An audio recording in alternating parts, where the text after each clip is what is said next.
If you've got a 3-in-1 unit like this, which is an IXL Tastic, then there's only two ways really to draft proof it. One is take the good working unit and throw it away and replace it with one like this that has a draft stopper built into it. This one here is called an EcoTastic.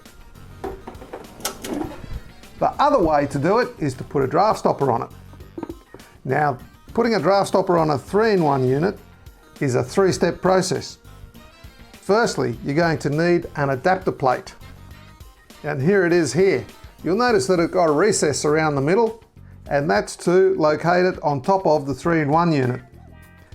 Step 2 is you're going to need a regular draft stopper, and that just sits on top of the adapter plate like that.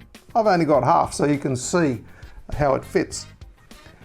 And the third step, and a very important step, is to rewire the switch on the wall such that when the heat lamp units are on, the fan is going to be on as well. Why is that important? Because we don't want the draft stopper to overheat. So the fan is going to keep it cool enough and safe. So how do we rewire the switch? Well, it's on the inside of the draft stopper label. There it is right there. So your electrician can follow these instructions very simply and rewire the switch to keep it all safe.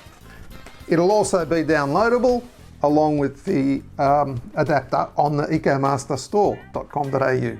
So there you have it, a 3-step process for draft proofing an IXL Tastic.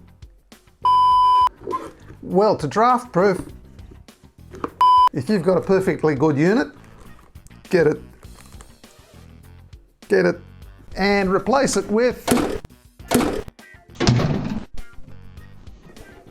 doing. And the instructions for doing that are on the inside of the draft stopper flap itself, right there. So make sure you get your electrician to follow those instructions and keep the draft stopper safe. Well, that was a bit ordinary.